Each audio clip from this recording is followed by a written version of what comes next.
Nakakalula ang pork barrel ng Kongreso at Senado. Chicken feed lang daw ito sa pork ng palasyo.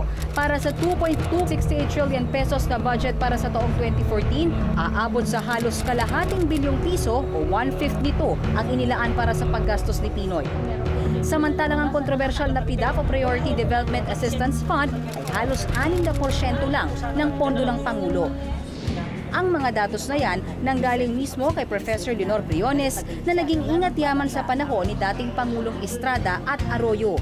Because the Special Purpose Fund, yun ang sinasabi ko, yun ang pinakananay, yun ang grandmother ni pork.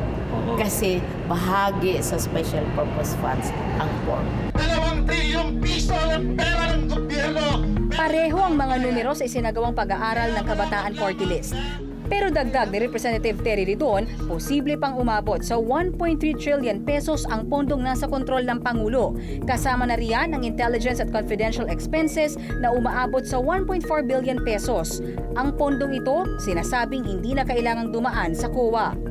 Dagdag pa ni Ridon, kasama rin sa pondo ng Pangulo ang Conditional Cash Transfer Fund na umaabot sa 62.6 billion pesos. Kaya tayo galit na galit. Matagal tayo. Isa ang Kabataan Party List sa mga miyembro ng Makabayan Bloc sa Kongreso na isinusulong ang tuluyang pagbuwag sa buong sistema ng pork barrel.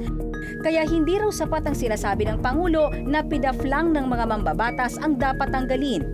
Sa totoo lang, linilin lang ng Pangulong Aquino ang taong bayan doon sa talumpati niya. Sa totoo lang, wala naman siyang inabolish doon. Hindi niya inabolish yung pork barrel, hindi niya inabolish yung pork barrel ng mga kongresista at senador. Hindi rin niya inabolish yung presidential pork barrel. Baka! Wag magbaboy! Halos ganito rin ang saloobin ng chairman ng Pamalakaya at kinatawan ng Anak Pawis Party List. Anya, dapat masuri rin ng Commission Audit ang discretionary fund ng Pangulo. Ito yan, hinihingi namin na dapat i-audit yung lahat ng mga PDAP, lahat ng mga pera na nasa discretion ng presidente, ng mga nagdaang presidente hanggang sa kasalukuyang presidente. Isa rin daw sa dapat tutukan ng Malampaya Funds na umano'y pinakamalaking pinagmumula ng pork barrel ng Pangulo. Ang Malampaya Funds ay mula sa bayad ng Caltex at Shell sa gobyerno sa pagkuha nila ng natural gas sa Malampaya, isang lugar malapit sa Palawan. Halimbawa, yung mga fees na binabayad sa gobyerno na hindi nasasabik sa COA para i-audit. Halimbawa, yung Malampaya Fund. Ilan sa mga mahalagang proyektong pinonduhan mula sa kinita sa Malampaya at dapat dumaan sa COA ay ang halos 5 bilyong pisong binigay sa Department of Agriculture para sa mga magsasakang naging biktima ng bagyo. Kasama rin dyan ang 1 bilyong piso para sa pagreporma ng Sandatahang Lakas ng Pilipinas. Bahagi ng kinita ng Malampaya Project na nagkakahalaga ng 900 million pesos napunta di umano sa 12 dummy NGOs na iniuugnay kay Janet Lim Napoles. What are you talking about? I mean, Sa briefing na isinagawa kanina, sinagot ng palasyo ang mga bumabatikos at gustong tanggalin na ang pork barrel ng Pangulo. Ayon kay Presidential Spokesperson Edwin Lacerda, gagamitin ang pondo ng Pangulo sa iba't ibang bagay tulad ng Calamity Fund para sa mga biktima ng bagyo at tulong sa mga OFW. if you can abolish typhoons and storms, I'm for abolishing the calamity fund. But if calamity storms, typhoons come often, and how do you make sure that we address the situation in, for instance, Typhoon Pablo? How much is the damage there? How much is the rehabilitation that we need there? Can you program the amount of funds that will be used there? If you use beyond that, if you use money beyond the appropriation, what happens to the president? He will be liable for malversation. Mula pa man daw nung umupo si Pinoy, naging transparent na sila sa pagpapalabas ng report kung saan napupunta ang Presidential Fund. Nasa DBM website na po yan. These information are all out there. All you have to do is just click on the website, click on your laptop, and you will see that we have been very transparent. Lahat po yan. Nandoon na po yun eh. So, it's all there. You want to check on the PSF? It's there. How is it being used? It's all there. I'm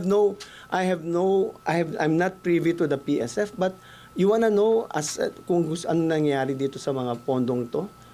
Nandun po sa COA audit, magkakaroon po sila ng observation kung meron, kung wala, it's all out there. Pero git ni Briones, illegal pa ring may tuturing ang pagpapalabas at paggamit ng pork barrel. The special purpose funds wala sa Constitution.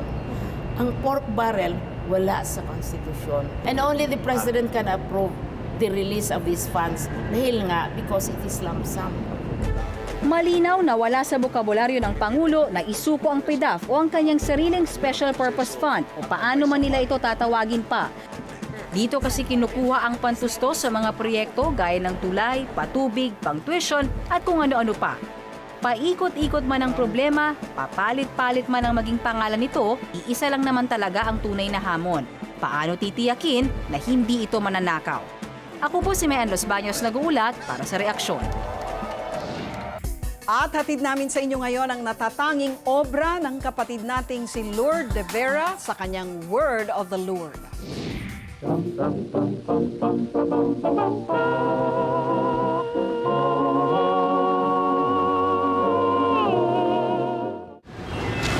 O ayan, nag-antay pa kasi kayo ng ebidensya. O ayan, naisahan tuloy kayo. Nasa ilalim na ng ilong nyo, tutulog-tulog kasi kayo sa pansitan eh. Due process pa kayo. Yan ang mahirap sa Pilipinas, ang daming due process. Bantay-bantay din pag may time. At yan, nakumpara pa ng abogado niya sa dati Rick Pugante. If you were her, ba't hindi naman kayo magtatago? No? Kung ang napakagiting na Senator Lacson nung uminisyo ng warrant of arrest, nagtago rin, no? Because he felt it was unfair. Eto ang tanong ngayon. Saan kaya nagtatago si Janet Lim Napoles? Dito? Dito? O baka dito? O dito? Siya kaya? Alam niya? Pero, pansin nyo ba? Parang wala yatang politikong sumasaw-saw masyado sa issue na to.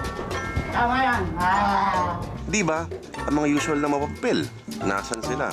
O, takot kayo, no?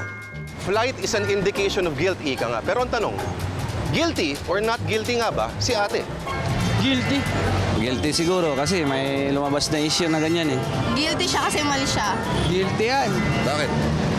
Kita sa itsura eh. Mahirap po magsalita eh kasi hindi ko naman alam eh kung ano talaga. Ay, yan. Ay, alam ko yan. Yung nasa kasino siya ba yan? Sino ba to? Hindi ko po talaga kilala yan. Ay, teka muna, Diyos ko. Paano tayo magagalit yan? Mukhang dito sa U-Belt, maraming hindi yatang nanonood ng balita o nagbabasa ng dyaryo. Basa-basa din pag may time. Ninanakaw nila perang pinaghirapan ng mga magulang ninyo, tapos hindi nyo alam at wala kayong pakialam? Sino po ba yan? Si ano yan? Sa Gangnam Style? Wala, hindi ko kilala yan. Paano na yan? Kilala mo kung sino yan? Hindi po eh. Hindi mo Congressman kaya siya? Sa tingin ko hindi po. Ano siya kaya? Representative lang, ganun. Hindi. Hindi mo kilala kung sino yan? Sino ba yan? Kilala mo yan? Artista ba siya? Kasi naka-shades siya. Magkano binabayad ng tuition fee ng magulang mo? Mga 30 plus. 30 pa. Sayang, sabi mo sa magulang mo sayang. Grabe naman! Kung walang magsasabi, walang mangyayari, ang opinyon mo pinakikinggan, pinag-uusapan dahil ang bawat balita may katumbas na reaksyon. Ako po si Lucy Cruz Valdez. Magandang gabi po sa inyong lahat.